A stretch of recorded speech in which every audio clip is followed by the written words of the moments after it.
Bạn học Trần, cậu nghe được thông tin này từ đâu thế? Ba mẹ tôi hồi trẻ từng đến chỗ bọn họ.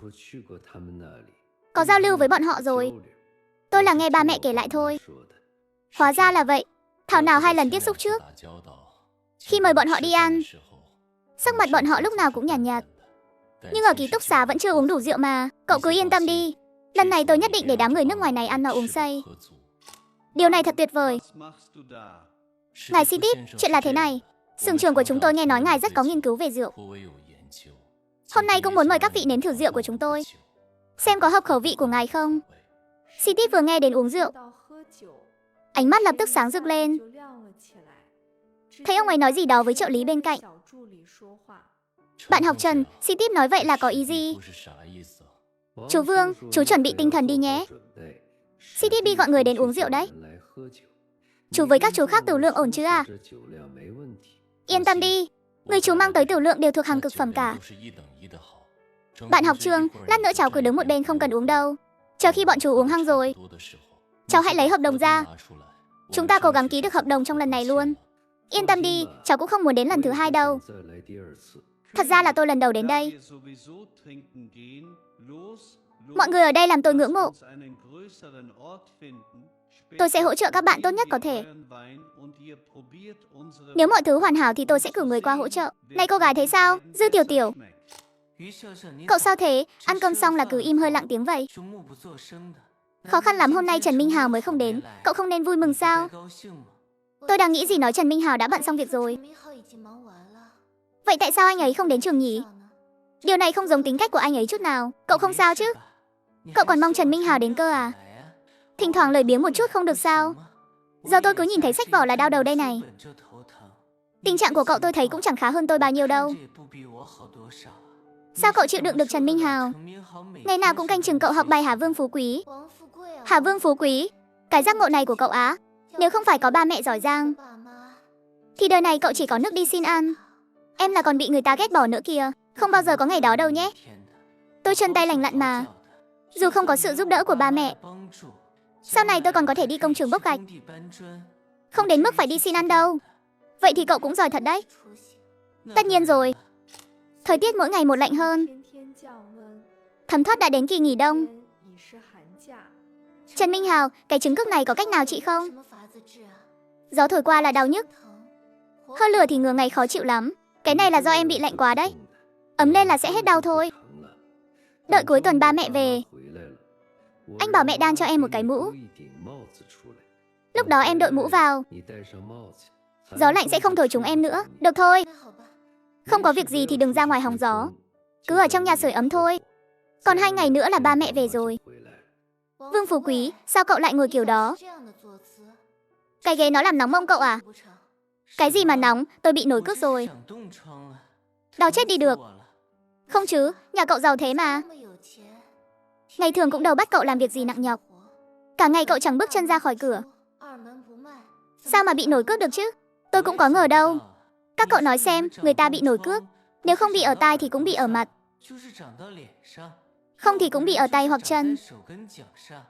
Tại sao tôi lại bị ngay mông chứ? Vương Phú Quý, cậu nói vết cước của cậu mọc ở đâu cơ? Cậu có cần phải tấu hài thế không? Đủ rồi đấy, 2 người có gì mà cười hả? Các cậu tưởng tôi muốn chắc. Tôi cũng không muốn thế đâu. Ôi trời ơi, đúng là sắt đăng xuất mà. Sao mà nó đau thế không biết? Không có ai phát minh ra thuốc trị cước à? Vương Phú Quý, tôi tò mò quá. Vết cước này của cậu từ đâu mà có thế? Theo lý mà nói thì phải bị lạnh mới bị nổi cước. Cậu ở nhà suốt ngày chẳng làm gì.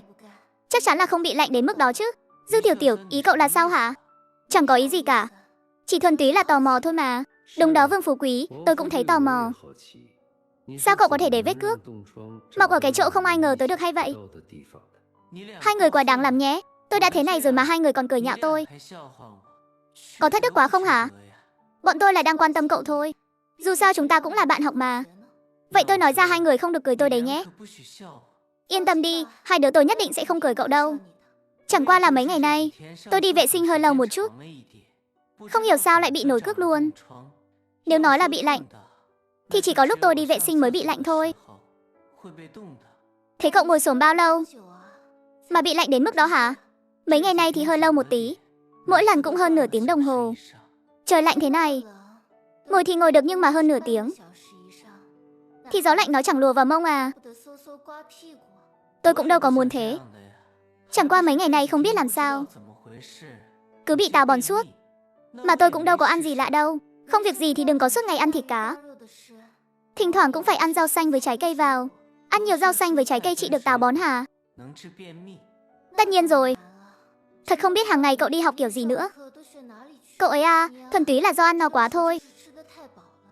Đến ông trời cũng nhìn không nổi nữa. Nên mới bắt cậu chịu khổ một chút đấy. Thôi được, sau này tôi sẽ ăn ít thịt lại. Khổ sở quá đi mất. Được rồi, tán cậu thế đủ rồi, mau bổ túc kiến thức đi. Tôi tính là lát nữa còn có việc chính phải làm. Được, đợi tí, tôi đi tìm cho hai người cái lò sưởi nhỏ nữa nhé. Rất biết điều đó Vương Phú Quý, hay là chúng ta kết bạn đi. Kết bạn thì không thành vấn đề. Nhưng cậu có thể bảo Trần Minh Hào đừng bắt tôi mỗi ngày đều chép lại các câu làm sai. Với chép công thức nữa được không? Trời lạnh thế này, cóng hết cả tay chân rồi. Không lạnh đâu, Trần Minh Hào. Cậu không thấy cậu quá đáng lắm sao? Cậu lạnh tôi còn tìm lò sưởi cho cậu. Tôi lạnh mà cậu đối xử với tôi thế à? Chúng ta còn là bạn học không đấy? Có, chính vì là bạn học nên tôi mới nghiêm khắc với cậu như vậy.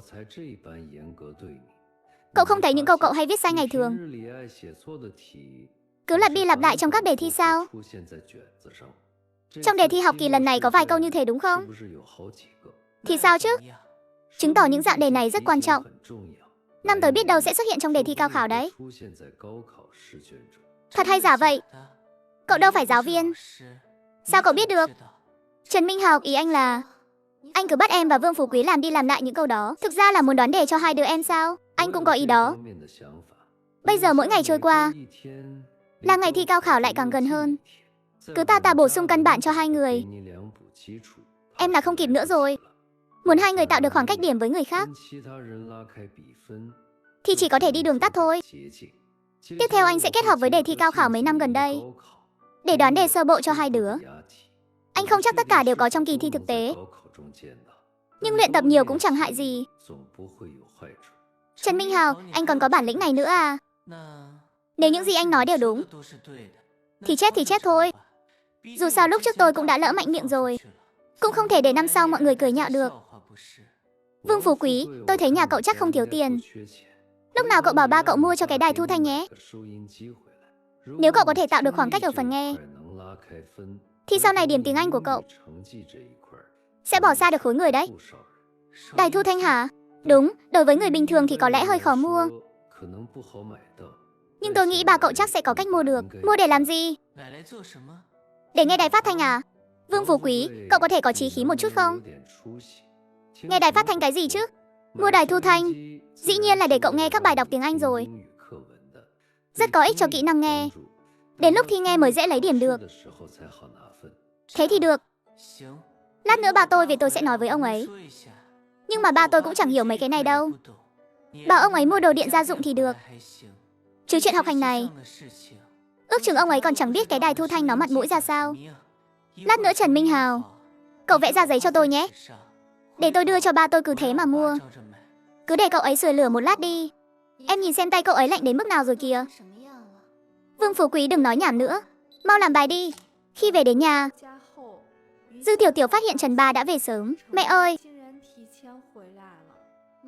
sao hôm nay ba đã về rồi à? Là được nghỉ Tết sớm sao mẹ? Trong xưởng bị mất điện rồi. Không có điện thì máy móc cũng không hoạt động được. Trời đông tuyết thế này sửa chữa đường dây cũng cần thời gian. Bà nghĩ đã không có điện thì dứt khoát về nhà luôn cho khỏe. Mất điện rồi sao à? Vậy ở nhà mình cũng mất điện luôn à? Lúc ba về có kiểm tra qua rồi. Ở nhà cũng mất điện. Đúng rồi Minh Hào, con đi tìm xem trong nhà còn đến không. Nếu không có thì ra hợp tác xã mua một ít về. Hay là cứ mua nhiều một chút về để dành đi ạ? Con thấy bên ngoài lại bắt đầu rơi tuyết rồi. Cũng không biết sẽ rơi trong bao nhiêu ngày nữa. Dù sao nến để lâu cũng không hỏng. Có mua nhiều cũng không sợ lãng phí đâu ạ. Mẹ ơi, con đi cùng với anh Minh Hào. Trần Minh Hào đi đến cửa hàng tạp hóa, trực tiếp mua hẳn một thùng nến. Trần Minh Hào, sao anh mua nhiều nến thế? Có dùng hết nhiều thế không? Mua để phòng hờ thôi mà. Trời này cũng không biết tuyết còn rơi bao lâu.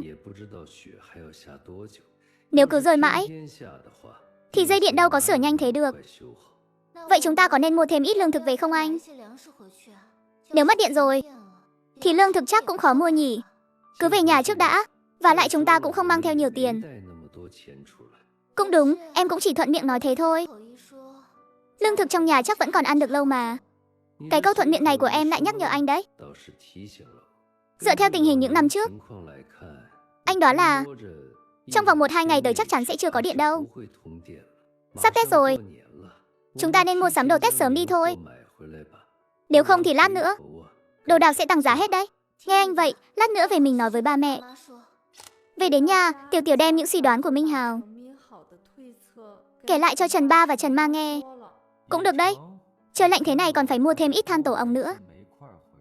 Tiểu Tiểu à, ngày mai con cứ ở nhà đi. Bên ngoài lạnh lắm. Chuyện mua sắm cứ để ba với mẹ và Minh Hào đi là được.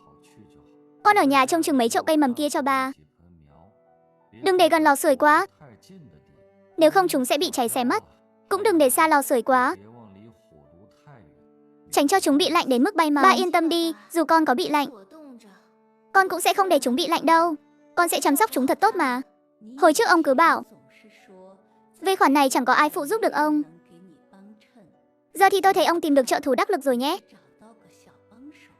Đúng vậy, ba thấy Tiểu Tiểu con để tâm hơn Minh Hào nhiều đấy. Thì ra con chỉ là kẻ vụng về thôi sao? Sau này ba cứ để dư Tiểu Tiểu giúp ba là được rồi. Dù sao mùa đông này ngoài việc học ra, cô ấy cũng chẳng đi đâu được. Những ngày tiếp theo, ba có thể yên tâm ra ngoài rồi. Không cần lo mấy cái mầm ở nhà không có người trông. Trần Minh Hào, anh đừng có nói bừa. Em có biết trồng trọt gì đâu. Làm sao mà làm nổi việc này chứ? Anh cứ thế mà bảo ba giao mấy cái mầm này cho em. Vạn nhất em chăm sóc không tốt thì tính sao? Ý kiến này hay đấy Tiểu Tiểu à. Tiếp theo nếu ba không có nhà, thì con giúp ba chăm sóc một chút nhé. Đúng rồi, mỗi ngày hãy ghi chép lại tình trạng của mấy chậu mầm này. Nhưng mà ba ơi, con không hiểu về khoản này đâu ạ. Vạn nhất con chăm không tốt thì sao? Vạn nhất lỡ tay làm chúng hẹo mất thì biết làm thế nào? Không cần phải áp lực tâm lý quá đâu.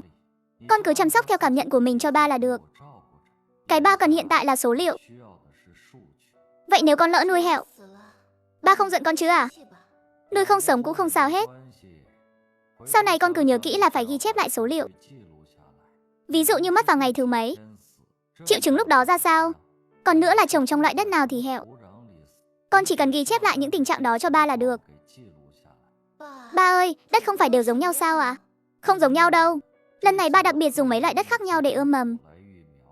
Tuy điều này mầm cả rồi, nhưng có lớn nổi không? Lớn đến mức nào thì vẫn chưa nói trước được. Lại 2 tuần nữa trôi qua, đến tận bây giờ vẫn chưa có điện lại. Nghe nói bây giờ bên ngoài có tiền cũng khó mà mua được đồ. Cũng may là nghe theo lời Minh Hào, mua đồ Tết sớm từ trước. Nếu không thì lúc này, làm sao chúng ta có thể thảnh thơi ngồi ở nhà thế này được? Cái này có gì đâu mẹ, sống lâu thì tự khắc có kinh nghiệm thôi ạ. Trời lạnh thế này. Minh Hào à, ngày mai mẹ ra, ngoài mua mấy cân len về đan cho con một bộ quần áo. Mẹ ơi, nếu mẹ rảnh thì giúp Dư Tiểu Tiểu đan một cái mũ trước đi ạ. Mùa đông này mấy vết cước trên tai cô ấy cứ tái đi tái lại mãi không khỏi. Con sợ có ngày cô ấy không nhịn được mà gãi nát cả tai mất. À đúng rồi, trước đây con có nhắc qua, mà sao mẹ lại quên bẵng đi mất nhỉ? Được rồi, 2 ngày tới mẹ sẽ đan mũ cho Tiểu Tiểu trước. Mẹ ơi, hay là mẹ cứ đan cho Trần Minh Hào một đôi găng tay trước đi ạ. Vết cước trên tay anh ấy trông nghiêm trọng lắm rồi. Bình thường con xõa tóc xuống là cũng đỡ được một phần rồi. Tay không còn đau nữa đâu, và lại con có găng tay rồi. Vẫn còn dùng tạm được mà, anh nói cái này hả? Anh đều đen cho em đeo hết rồi. Anh làm gì còn găng tay nào nữa? Sao nào? Chẳng lẽ anh định quay về tự mình không một đôi khác à? Đồ đan bằng len ấm hơn đồ khâu nhiều. Em còn có mặt mũi mà nói à? Nếu không phải tại em không biết làm, thì anh có đến mức phải tự mình ra tay không? Thì biết làm thế nào được? Ai bảo anh cưới một cô vợ cái gì cũng không biết về. Tác dụng lớn nhất của em mỗi ngày chủ yếu là để làm bạn với anh thôi. Dùng tạm đi mà, ngày nào anh cũng vậy. Sao mà lắm lời thế không biết? Rảnh rỗi quá rồi đúng không? Chi bằng dành thời gian đó mà đọc sách đi. Hai đứa đừng có khiêm tốn nữa. Đứa nào cũng có phần cả, cũng không biết khi nào mới có điện lại đây. Cũng may là mẹ ở nhà, ngày thường cũng chẳng có việc gì làm. Trong nhà mỗi người mẹ đều sắp xếp thời gian làm đồ cho cả rồi. Các cái đã đến đêm 30 Tết. Có người chiếu phim kìa. Trần Minh Hào mau đến đây, ở đây ẩm lắm này. Sao lại là hai người nữa vậy? Vương Phú Quý, nhà cậu không phải có tivi sao? Đêm hôm thế này, sao cứ phải chạy ra ngoài này hóng gió lạnh làm gì? Tôi đến góp vui không được à? Ở nhà thì ấm thật đấy. Nhưng mà đâu có đông vui như ngoài này đâu. Trần Minh Hào, cậu có quản nổi vợ cậu không? Cậu nhìn cô ấy xem. Thế này có coi được không chứ? Vương Phú Quý, không thể nói như vậy được. Mọi người đều là bạn học cả mà. Và lại một mình cậu sưởi ấm cũng là sưởi. Ba người chúng ta cùng sưởi cũng là sưởi thôi. Con gió lạnh này chính là minh chứng cho tình bạn của chúng ta. Dư Tiểu Tiểu nhích cái lò sưởi nhỏ lại. Bà cụ bên cạnh Vương Phú Quý không sưởi được lửa nên bắt đầu tỏ vẻ khó chịu. Tôi nói này, cái cô gái kia thật là không biết xấu hổ. Đã gả cho người ta rồi mà sao thấy trai trẻ là cứ liếc mắt đưa tình thế hả?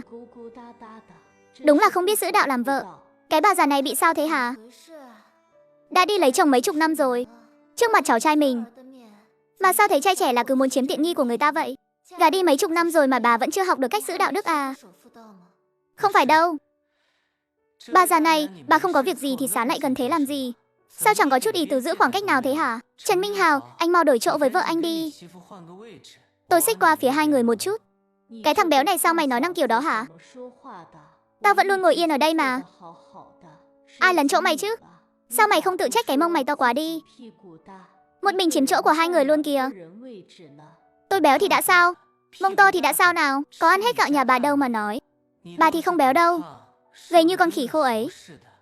Tâm địa còn nhỏ mọn hơn cả hạt cơm dính trên khóe miệng bà nữa kia. Trần Minh Hào, Tiểu Tiểu, hay là mình tìm chỗ khác ngồi đi. Trên đường về nhà, Trần Minh Hào và Tiểu Tiểu nhìn thấy một người đàn bà đặt cái bọc vải trong lòng xuống đất rồi bỏ đi. Thật là vô ý thức quá đi mất. Vứt xác bừa bãi thế này. Thôi đi, người ta thế nào mình cũng đâu quản được. Và lại cũng chẳng có cách nào mà quản. Trần Minh Hào, anh nhìn xem. Cái bọc vải đó hình như đang cử động kìa. Hình như là một đứa trẻ. Không thể nào. Khi hai người Dư Tiểu Tiểu đi tới và bế cái bọc đó lên, phát hiện bên trong là một đứa trẻ sơ sinh bé xíu. Cái đầu còn chưa to bằng lòng bàn tay nữa, cứ như một con mèo nhỏ vậy. Đúng là tạo nghiệt mà. Nhìn bộ dạng này, em là sinh ra còn chưa được mấy ngày. Nếu như ngay từ đầu đã không mong chờ đứa trẻ này đến, thì ngay từ đầu đừng có mang thai nữa. Đúng là thèm con trai đến phát điên rồi mà. Giới tính đâu phải do đứa trẻ có thể tự quyết định được đâu. Sao anh chắc chắn đây là con gái mà không phải con trai? Rõ ràng thế kia mà anh không nhận ra à? Nếu là con trai thì ai nỡ vứt bỏ chứ? Cái thời buổi này thêm một miệng ăn thì coi như phải tốn thêm bao nhiêu lương thực nữa. Những kẻ trọng nam khinh nữ, quan niệm trong đầu bọn họ chính là con gái rồi cũng sẽ phải gả đi thôi. Thay vì nuôi nó lớn tốn bao nhiêu năm lương thực thì thà vứt quách đi cho xong. Chuyện nhà họ Tống em quên rồi sao? Anh nói cũng có lý. Nhìn hướng người đàn bà kia rời đi thì không phải người trong ngõ nhà mình rồi. Anh cũng không quen thuộc làm với người ở các ngõ khác. Đi thôi, chúng ta đi tìm chủ nhiệm ủy ban dân cư để bác ấy đi hỏi từng nhà một. Không tin là không tìm được người thân của đứa trẻ này. Cũng đúng. Dù sao mang thai 10 tháng mới đẻ được một đứa con, chỉ cần xác định được là ngõ nào thì nhà ai có vợ hoặc con dâu mang thai cũng rất dễ dàng bị người ta biết thôi. Cứ như vậy, hai người bế đứa trẻ tìm đến tận nhà của chủ nhiệm hội phụ nữ. Những nhà có người mang thai thì cũng có kha khá đấy. Nhưng mà mấy ngày nay có người sinh con thì chắc chỉ có nhà mụ Chiêu Đệ thôi. Đi thôi, bác dẫn các cháu đi.